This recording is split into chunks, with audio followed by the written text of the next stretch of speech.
Vote প্রচারে নামলেন দিনহাটা বিধানসভা কেন্দ্রের বিজেপি প্রার্থী অজয় রায়। বৃহস্পতিবার দুপুরে দিনহাটা মা মহামায়া পাঠ মন্দিরে পুজো দিয়ে ভোট প্রচারে নামেন তিনি। এদিন দলীয় কর্মী সমর্থকদের সাথে নিয়ে বিজেপি প্রার্থী অজয় রায় শহরের বাবুপাড়া এলাকায় নিজের বাড়ি থেকে মিছিল করে দিনহাটা শহরের মা মহামায়া পাঠ মন্দিরে পুজো দিয়ে ভোট প্রচার শুরু করেন। এদিন সাংবাদিকদের মুখোমুখি হয়ে তিনি কি বলছেন শুনে নেব। কোচবিহার থেকে সুমন মণ্ডলের report, big news Bangla. Mahamaya পাঠ প্রাচীন ঐতিহ্যবাহী মহামায়া পাঠ মন্দিরে পুজো দিয়ে আপনার যাত্রা শুরু। দেখুন, আমাদের প্রার্থী ঘোষণা হয়েছে সোমবার, তো মঙ্গলবার আমি গিয়েছিলাম হনুমান মন্দির পুজো দিতে। গতকালকে অমাবস্যা ছিল, আর আমি আগের থেকে আমার প্রোগ্রাম ছিল যে আমি বৃহস্পতিবার অর্থাৎ লক্ষ্মীবারে আজকের দিনে আমি পুজো দিয়ে প্রচার শুরু করব। আমাদের ঐতিহ্যবাহী মন্দির, আমরা মহামায়া পাঠ সকলেই আমরা বিশ্বাস, আমাদের বলতে গেলে অনেক পুরনো মন্দির। তো আজকে মা লক্ষ্মীবারের বার, আজকে আর মা লক্ষ্মী আমরা পুজো দিই পদ্ম ফুল দিয়ে।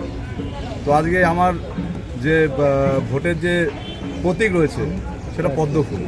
তা আজকে সেই শুভ দিনে, আজকে নবরাত্রি শুরু হলো, শুভ দিনে আজকের থেকে আমরা আমাদের ভোটের প্রচার শুরু করতে পারছি। দাদা, আমাদের দিনহাটা বিধানসভা কেন্দ্রের অনেকেই আছে যারা পরিযায়ী শ্রমিক, তাদের আসার জন্য, ভোটের জন্য আসার জন্য কি কোনো স্পেশাল ট্রেন দিচ্ছে কেন্দ্র সরকার? না, ওরকম ব্যাপার নেই, যে যার মতো নিশ্চয়ই আসবে, নিশ্চয়ই ব্যবস্থা করবে। যদি কোনো সময় এমন হয় যে আমাদের সাথে যোগাযোগ করে তারা কোনো কারণে আসতে পারছে না, কোনো অভাবে বা কোনো টিকিটের সমস্যা, সেগুলো আমরা নিশ্চয়ই ব্যবস্থা করব। আজকে সারাদিনে কি কর্মসূচি রয়েছে? দেখুন, আজকে পুজো দিলাম, আজকে আমরা রাস্তা দিয়েই মানুষের কাছে হাত জোর করে আমরা ভোট ভিক্ষা করে আমরা যাব। আজকে আরও একটা মন্দির আছে, সেখানেও পুজোর একটা সময় রয়েছে, সেখানেও যাব। আজকে সারাদিন আমাদের পূজা চলতে থাকবে।